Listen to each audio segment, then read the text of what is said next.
Понякога през деня държим всичко в себе си.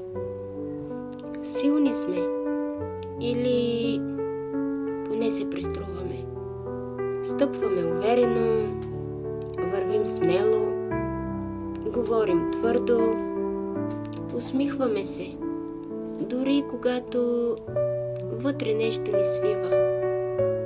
И всички ни мислят, че сме железни, че не ни пука,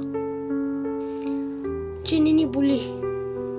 Но истината е, че някъде дълбоко в нас има една част, която просто иска да си позволи да се отпусне, да си позволи да бъде нежна, да бъде човек.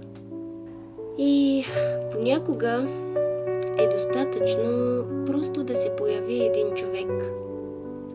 Един, пред когото не ти се налага да се преструваш. Един, в чието ръце можеш да се отпуснеш. Без да обясняваш, без да се защитаваш, без да доказваш кой си. Един, който те приема такъв, какъвто си. С всичките ти рани, страхове, с всичкото ти мълчание. Човек, при когото тишината не е странна, а спокойна. При когото гласът ти става по-мек, а дишането ти по-дълбоко. Знаеш ли онова усещане, когато се приближиш до някого и за секунда светът млъква, когато ръцете му не са просто ръце, а място. Мястото, което усещаш като дом. Дори ако си бил там само веднъж. И ти започваш да се разтваряш, да сваляш слоеве от умората, напрежението, съмненията. Изведнъж не си камък, не си броня, а филин, лек, тих, крилат. Точно така, филин. Създание, което е будно, внимателно, силно, но умее да бъде крехко по свой си начин.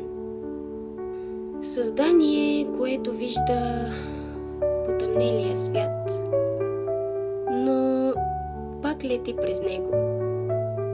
И имаш нужда не от спасение, не от силен някой.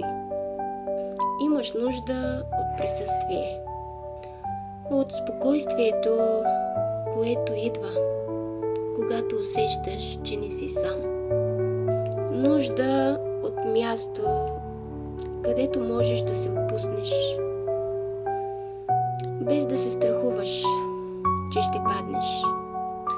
И колкото да се правим на независими, истината е проста. Понякога най-голямата сила е да си позволиш да бъдеш държан, да се облегнеш, да си признаеш, че имаш нужда от топлина, от разбиране, от човешка близост.